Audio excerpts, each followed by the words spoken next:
An underground city is a series of linked up underground areas. I don't have much of an intro to this video other than that. So, yeah. 10 most epic underground cities.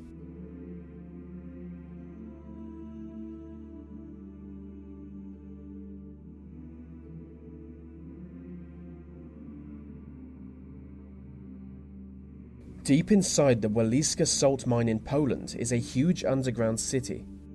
As the miners often spend their whole lives working underground, they carved out dozens of statues and 4 chapels within the mine.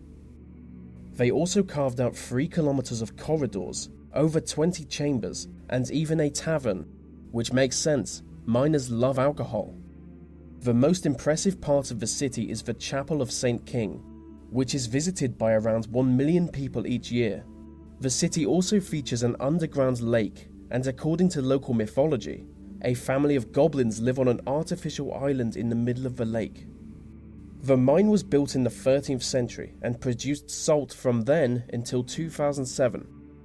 Many of the statues in the mine depict mythical creatures, so it sounds like a fun place. Apart from all the drunk tourists.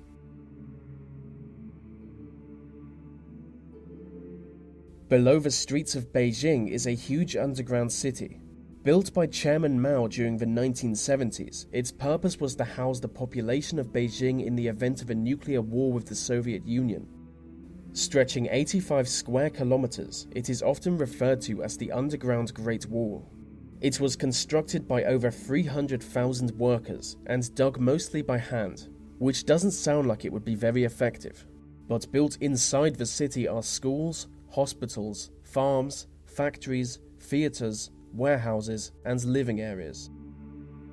The complex had water and gas-proof hatches, as well as huge concrete doors to protect those inside.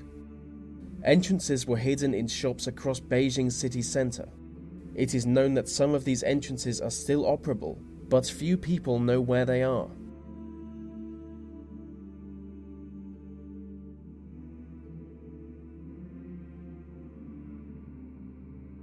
Beginning in 2018, a planned city will be constructed underneath the canals of Amsterdam.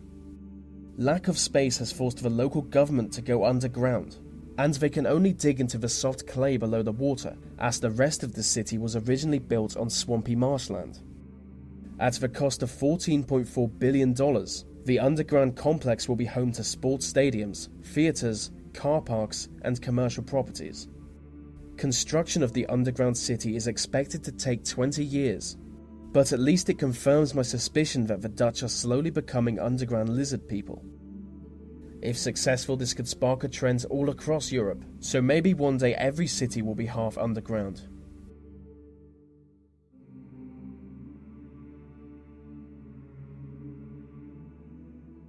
Coober Pedy is an underground town in South Australia. It is located within an old opal mine that people moved into to avoid the hot Australian sun. On the surface, Coober Pedy looks like a long abandoned plot of land, but below the surface live over 2,000 people, so it's no surprise that the underground town features many houses and hotels, as well as a pub, a casino, several museums, and a rather beautiful underground church complete with a creepy graveyard. Which isn't that weird really. I mean, all graveyards are underground when you think about it. So I guess there's no need for them to bury the dead in Coober Pedy. They could just dump the bodies in the casino. Bad for tourism though.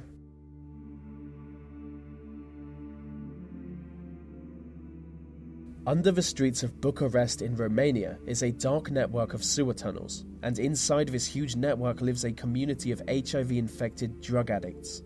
The entrance to the city is a hole in the ground in the middle of a busy road.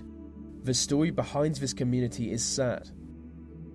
After communism fell in Romania, thousands of orphan children were left without care. Coming together, they took to the sewers for shelter. They grew older and had children of their own, and the hellish underground city grew from there. The city actually has a king. It is run by Bruce Lee, who gained his name through engaging in brutal street fights. Just days ago, Bruce Lee was arrested on charges of drug dealing, and every member of the city was evicted from the tunnels. an event that can only be described as the fall of history's most noble civilization.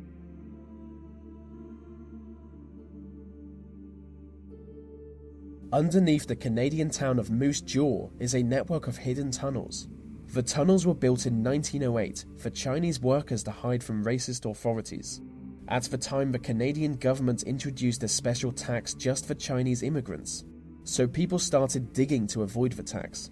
And as time went on, people started bringing their entire families, which led to the creation of the underground city. During the Prohibition era, the railway line connecting Moose Jaw to Chicago was used to import illegal booze. This, combined with Moose Jaw's high number of casinos and brothels, led it to being known as Little Chicago. The tunnels were recently rediscovered after being abandoned and forgotten about.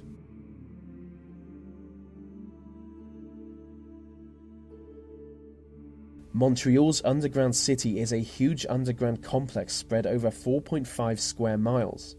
And inside this huge complex you would see multiple shopping malls, banks, museums, hotels, apartment buildings, 7 metro stations, and a bus terminal. The city is so large that it has 120 access points, which are necessary in the winters when 500,000 people enter the underground city daily.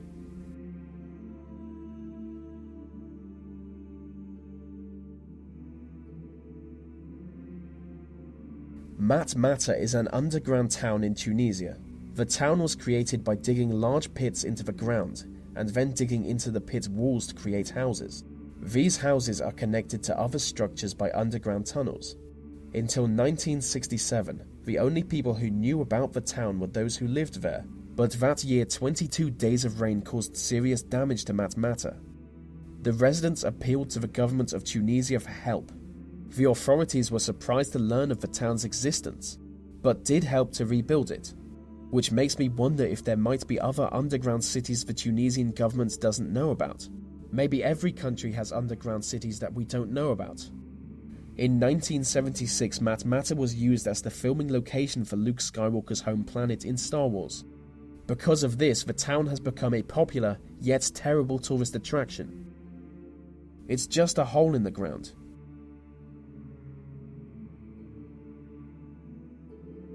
The underground city of Derinkuyu is an ancient underground multi-level city located in Turkey. The city is large enough to house 20,000 people, along with their livestock and supplies, which is impressive for a structure that could have first been built in the 8th century BC. After being lost to time, Derinkuyu was rediscovered in 1963 during the renovation of a nearby house. A cave passage was opened to reveal a structure stretching 280 feet into the ground. The city is facilitated by 13 stories of ventilation shafts, and is seen as an achievement in engineering equal to the construction of the pyramids. No one knows what forced the people of Derinkuyu to live underground, but it was almost certainly to hide from their rivals. The city entrances are guarded by 1,000-pound stone doors that can only be opened or closed from inside the tunnels.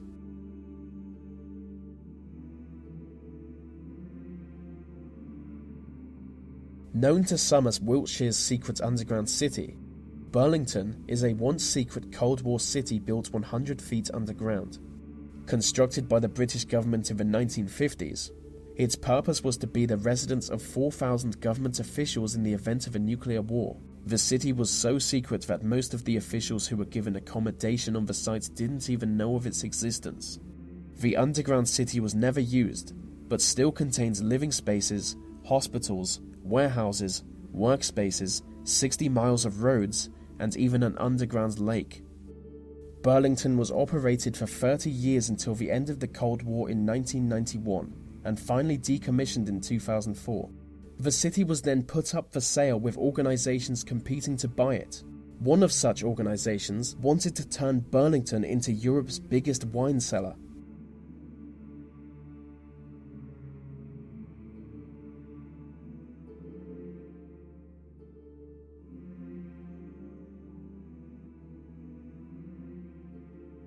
And so that brings us to the end of our list on underground cities.